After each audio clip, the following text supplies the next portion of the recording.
શિક્ષણમાં મોટા ફેરફારો હંમેશા મોટી ટેક કંપનીઓ જ લાવે એવું જરૂરી નથી. ઘણીવાર એની શરૂઆત તો એક સામાન્ય ક્લાસરૂમથી થતી હોય છે, એક ટીચરના એકદમ સિમ્પલ પણ પાવરફુલ આઈડિયાથી. આજે આપણે એવી જ એક સરસ મજાની વાત કરવાના છીએ. અને આ એક એવો સવાલ છે જેના પર આજની આખી વાત ટકેલી છે. શું ખરેખર એક નાનકડી ક્વિઝ આટલી મોટી સમસ્યાને હલ કરી શકે? આ જ એક એ ચેલેન્જ હતી જેણે એક એવા સોલ્યુશનને જન્મ આપ્યો જેણે સાચું કહું તો બધું જ બદલી નાખ્યું. ચાલો તો પછી જોઈએ કે આ બધું આખરે થયું કઈ રીતે. તો સૌથી પહેલા વાત કરીએ એ ચેલેન્જની જે ક્લાસરૂમમાં હતી. જુઓ, કોઈ પણ નવા વિચાર કે ઇનોવેશનને સમજવા માટે એ જાણવું બહુ જ જરૂરી છે કે એની પહેલાંની પરિસ્થિતિ શું હતી. તો પ્રોબ્લેમ શું હતો ખરેખર? આજે આંકડા છે ને એ ખરેખર ચોંકાવનારા છે. વિચારો, ક્લાસના મોટાભાગના સ્ટુડન્ટ્સના માર્ક્સ 40%થી પણ ઓછા આવતા હતા.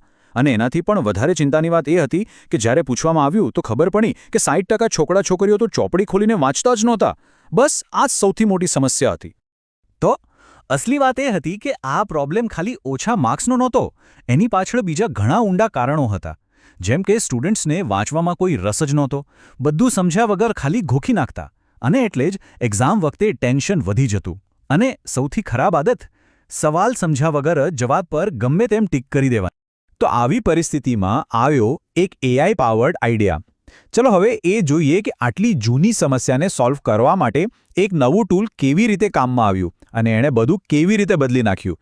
આ જે સોલ્યુશન હતું ને, એનો પાયો હતો ઇન્ટરેક્ટિવ લર્નિંગ. હવે આનો મતલબ બહુ સિમ્પલ છે. ખાલી બેસીને સાંભળ્યા કરવાનું નહીં, પણ કંઈક કરીને એક્ટિવલી ભાગ લઈને શીખવાનું. અને સ્વાભાવિક છે કે જ્યારે કોઈ પણ જાતે કોઈ કામમાં જોડાય તો એને શીખવાની મજા પણ આવે અને લાંબો સમય યાદ પણ રહે. અને સૌથી મજાની વાત તો એ છે કે આના માટે કોઈ મોંઘા સાધનોની જરૂર જ ન પડી. સાવ સિમ્પલ ટૂલ્સ જેમ કે ChatGPT અને બેઝિક HTML કોડિંગ, બસ આટલું જ. આ કોઈ કરોડો રૂપિયાનો પ્રોજેક્ટ નહોતો, પણ ક્રિએટિવિટી અને હાથમાં જે સાધનો છે એનો સ્માર્ટ ઉપયોગ હતો. તો આ પ્રોજેક્ટનું નામ જ હતું વાંચો, વિચારો અને અજમાવો. ચાલો હવે આપણે બરાબર સમજીએ કે આ AI પાવર્ડ ક્વિઝ આખરે કામ કઈ રીતે કરતી હતી. જો, આ ક્વિઝ ખાલી સાચો જવાબ ટીક કરવા માટે નહોતી. એ તો વિચારવાની એક આખી પ્રોસેસ શીખવતી હતી. એના 4 સ્ટેપ્સ હતા એકદમ સાયન્ટિફિક રીતે. પહેલું, સવાલને બરાબર જુઓ, એને સમજો. બીજું, તમારા લોજિક પ્રમાણે સાચો જવાબ શું હોઈ શકે એનું અનુમાન લગાવો. ત્રીજું, એક ઓપ્શન સિલેક્ટ કરીને તમારું અનુમાન ચેક કરો. અને ચોથું, જે સૌથી ઇમ્પોર્ટન્ટ છે, તમારો જવાબ સાચો હોય કે ખોટો એની પાછળનું કારણ શું છે એ સમજો.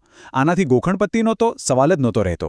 આ સિસ્ટમમાં એક બીજું બહુ જ સરસ ફીચર હતું, ઓડિયો, એટલે કે ટેક્સ્ટ ટુ સ્પીચ ટેકનોલોજી. આનાથી સ્ટુડન્ટ્સ દરેક સવાલને વાંચવાની સાથે સાથે સાંભળી પણ શકતા હતા. આનાથી ભણવાની પ્રોસેસ વધારે ઇન્ટરેસ્ટિંગ બની ગઈ. અને ખાસ કરીને જેમને વાંચવામાં તકલીફ પડતી હોય એમના માટે તો આ બહુ જ ઉપયોગી સાબિત થયો. અને હવે આવે છે આ પ્રોજેક્ટનો સૌથી મોટો, સૌથી ક્રાંતિકારી પોઈન્ટ. આ આખી ક્વિઝ 100% ઓફલાઈન કામ કરે છે. યસ, કોઈ ઇન્ટરનેટની જરૂર જ નહીં. આનો મતલબ એ થયો કે ગામડાના વિસ્તારોમાં જ્યાં નેટવર્ક નથી કે બહુ સ્લો છે, ત્યાં પણ સ્ટુડન્ટ્સ આનો આરામથી ઉપયોગ કરી શકે. આને કહેવાય સાચા અર્થમાં ડિજિટલ ડિવાઇડને દૂર કરવો. ઓકે, તો આટલી બધી મહેનત થઈ, એક નવી સિસ્ટમ બની, પણ સવાલ એ છે કે આનું પરિણામ શું આવ્યું? શીખવાની રીતમાં કોઈ ફેર પડ્યો? ચાલો એની અસરને જોઈએ. પરિણામો તો આંકડાઓમાં સાફ દેખાઈ રહ્યા હતા. આ ક્વિઝ શરૂ થયા પછી સ્ટુડન્ટ્સના માર્ક્સમાં એવરેજ 30થી 40%નો જંગી વધારો જોવા મળ્યો. આ ખાલી એક નાનો સુધારો નહોતો, આ એક બહુ મોટું ટ્રાન્સફોર્મેશન હતું. અને માર્ક્સ તો વધ્યા જ, સાથે સાથે એમનો કોન્ફિડન્સ પણ કેટલો વધી ગયો. પણ વાત ખાલી માર્ક્સની નહોતી. સૌથી મોટો અને સાચો બદલાવ તો સ્ટુડન્ટ્સની વિચારવાની રીતમાં આવ્યો હતો. જ્યાં પહેલાં ખાલી ગોખણપટ્ટી અને કંટાળો હતો, ત્યાં હવે લોજિકલ થિંકિંગ અને એક્ટિવ પાર્ટિસિપેશન હતો.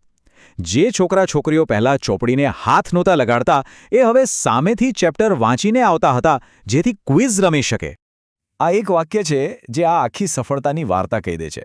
હવે સ્ટુડન્ટ્સ એવું નહોતા પૂછતા કે જવાબ શું છે, પણ એવું પૂછવા લાગ્યા કે આ જવાબ શા માટે સાચો છે. બસ આ જિજ્ઞાસા, આ શા માટેવાળો સવાલ જ તો સાચા શિક્ષણની નિશાની છે. અને આ પ્રયોગે એ જિજ્ઞાસાને ફરીથી જીવતી કરી દીધી. તો આ જે આખું ઇનોવેશન થયું, એનું વ્યાપક ચિત્ર શું છે? કારણ કે આ વાર્તા ખાલી એક ક્લાસરૂમ પૂરતી સીમિત નથી. આ તો એક એવું મોડેલ છે જેને ગમે ત્યાં કોઈ પણ સ્કૂલમાં લાગુ કરી શકાય છે. તો આ મોડેલ આટલું પાવરફુલ કેમ છે? એના 3 મુખ્ય કારણો છે. પહેલું, ઝીરો કોસ્ટ, એક પણ રૂપિયાનો ખર્ચ નહીં. બીજું, ઓફલાઇન એક્સેસ, મતલબ કે ઇન્ટરનેટની કોઈ માથાકૂટ જ નહીં, એટલે બધા એને વાપરી શકે. અને ત્રીજું, એ એડેપ્ટેબલ છે, એટલે કે તમે આ જ પદ્ધતિથી ગણિત ભણાવો, વિજ્ઞાન ભણાવો કે પછી ઇતિહાસ, કોઈ પણ વિષય માટે આ કામ કરે છે. અને હા, આ સફર અહીં પૂરી નથી થતી.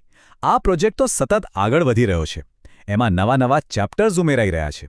એને વધારે મજેદાર બનાવવા માટે હવે એમાં ટાઈમર અને લેવલ્સ જેવા ગેમિંગ ફીચર્સ પણ એડ થઈ રહ્યા છે. ટૂંકમાં એ હવે સ્કૂલની ડિજિટલ લાભનો એક પરમનન્ટ પાર્ટ બની ગયો છે. તો અંતમાં આ આખી વાત આપણને એક બહુ જ મહત્વના સવાલ પર લાવીને મૂકી દે છે. શું એજ્યુકેશનમાં કોઈ મોટો બદલાવ લાવવા માટે હંમેશા કરોડો અબજો રૂપિયાના પ્લેટફોર્મ અને કોમ્પ્લેક્સ ટેકનોલોજીની જરૂર પડે છે? કે પછી એક ટીચરનો નાનકડો પણ બ્રિલિયન્ટ આઈડિયા પણ એક ક્રાંતિ લાવી શકે છે? આ પ્રયોગ તો એ જ સાબિત કરે છે કે જો સાચી દ્રષ્ટિ અને જુસ્સો હોય તો કશું જ અશક્ય નથી.